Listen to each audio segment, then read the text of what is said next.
আসসালামু আলাইকুম। এই ভিডিওটি শুধু ওসমান বেগ এবং ইয়াকুব বে এর একটি ফানি টাইমের কথা বলা হয়েছে। এই ভিডিওটি নিয়ে আপনারা কোনো বাজে কমেন্ট করবেন না এবং ভিডিও শুরু করার আগে ভিডিওটিতে লাইক এবং চ্যানেলটিকে সাবস্ক্রাইব করে দিয়ে যাবেন। চলুন শুরু করা যাক। আমি এখানকার রাজা। আমার উপর দিয়ে কেউ কথা বললে তাকে আমি স্বর বাড়া করে বাড়াবো। কেউ জানে আমার রাজ্যে বিবাদ না করে। বিবাদ করলে তাকে আমি কোরবানি দিব। না না, এটা হতে পারে না।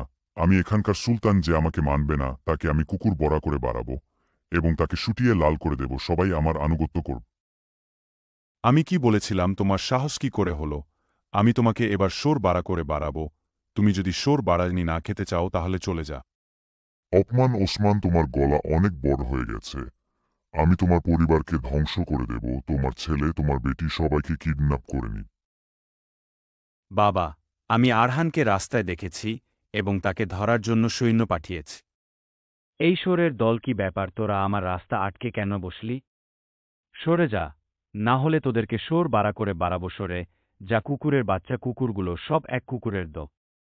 কিরে ওরহান, তোদের বাপ বেটার অনেক বড় গলা হয়ে গেছে। এবার তোদের গলা কেটে নিচু করে দেব। কে বাঁচাবে তোকে? এবার ডাক, তোকে কে বাঁচায় দেখব। আমার গলা নিয়ে তোকে চিন্তা করতে হবে না। তোর গলাটিকে কি তাই দেখ, সৈন্যরা সব হামলা করো। জার্মিয়ান কুকুর ইয়াকুবের বাচ্চা। ইয়াকুব শোর, তোর লজ্জা নেই? তুই কি বলে আমার ছেলেকে কিডন্যাপ করেছিস? এবার তো তোর গলা আমি কেটেই শেষ নিঃশ্বাস নেব, না হলে আমার নিঃশ্বাস নেওয়া হারাম হয়ে যাবে।